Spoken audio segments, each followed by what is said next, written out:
A new Pentagon budget targets China. An invitation to Xinjiang. And unprecedented defaults for Chinese businesses. That and more on this week's China News headlines.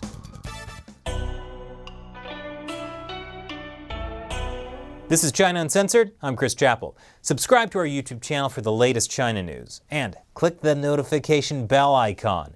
That way, you get an alert each time we publish a new episode. This week's China News headlines. Now, you might think that the United States already spends a lot on its military. In 2018, it was about $670 billion.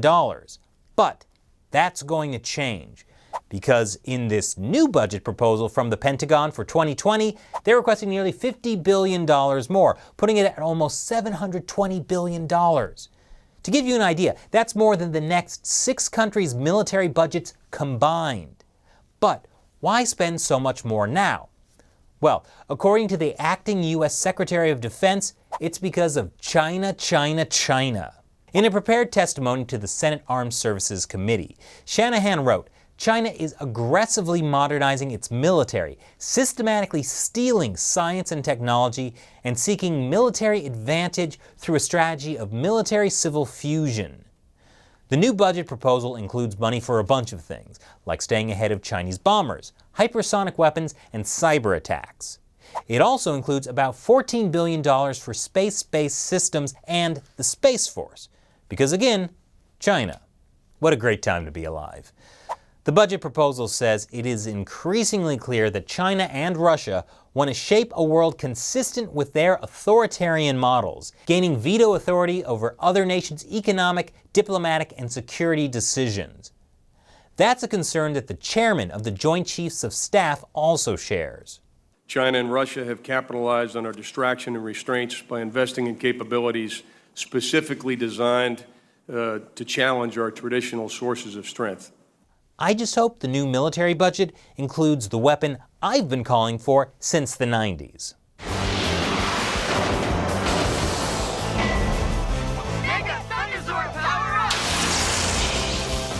$720 billion sounds like a lot for the U.S. military, especially since China's latest military budget proposal is only about $180 billion.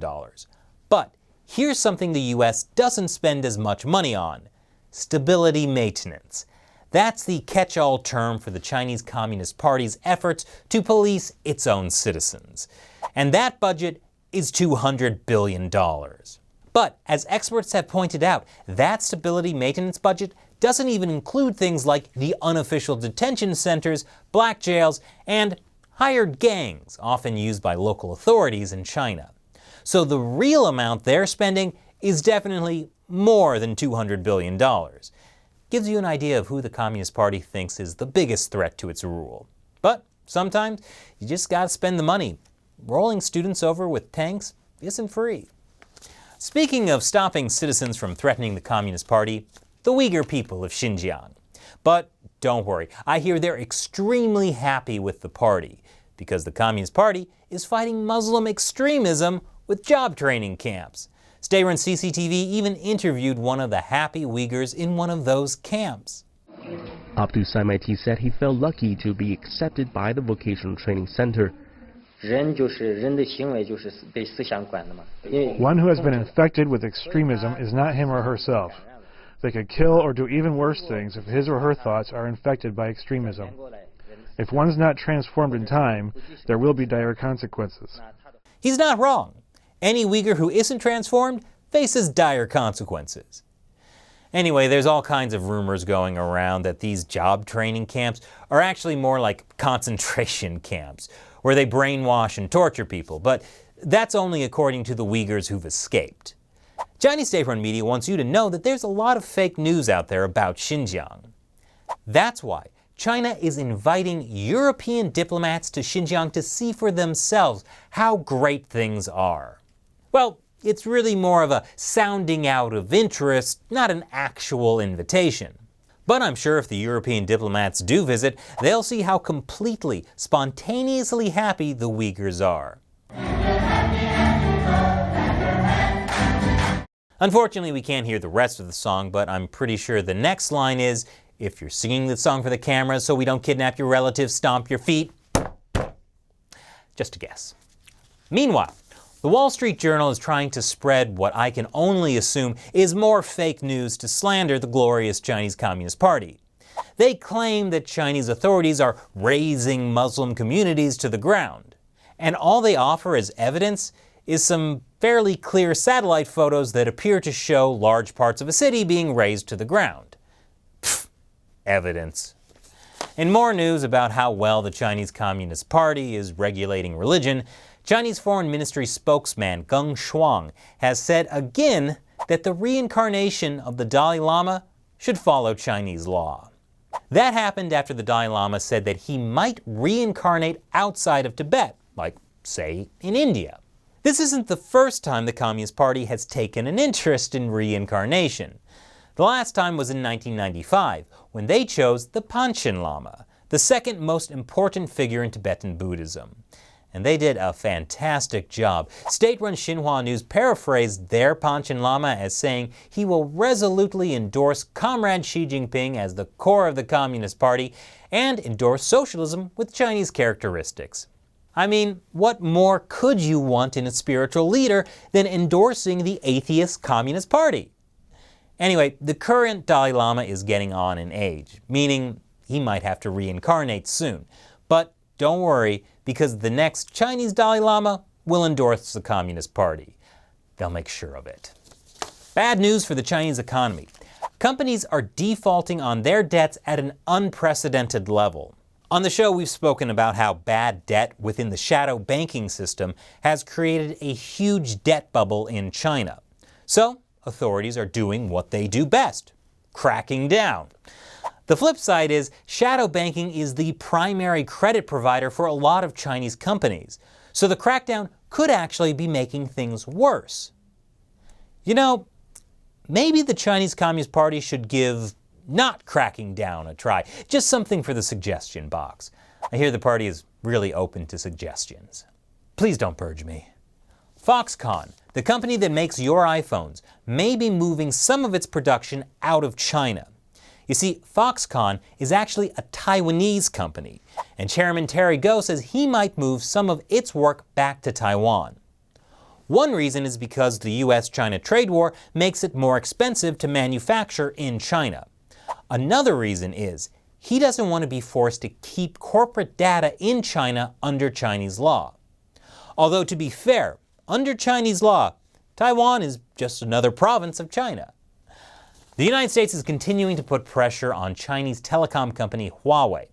The US has warned countries around the world that Huawei is working with the Chinese regime to undermine national security.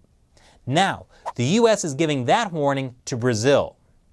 The Chinese regime has been pushing Huawei and its 5G network to Brazil and dozens of other countries as part of its Belt and Road Initiative.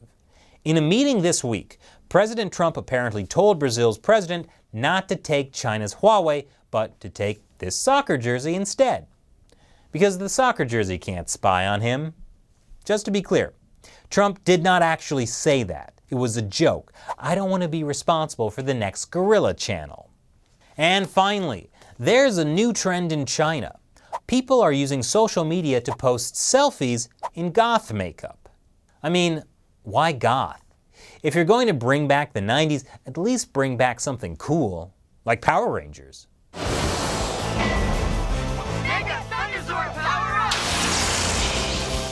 But apparently the goth thing is actually a subtle protest. It comes after a woman was denied entry to the Guangzhou subway because of her dark makeup.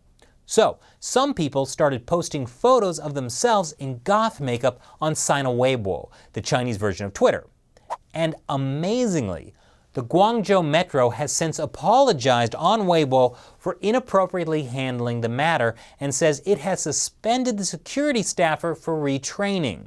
Which is surprising, considering how the Chinese regime usually handles subcultures. I mean, this is a regime that banned Peppa Pig for being too gangster. Apparently a subculture developed where people were getting Peppa Pig tattoos. Now I see why the Communist Party needs to spend so much money on stability maintenance.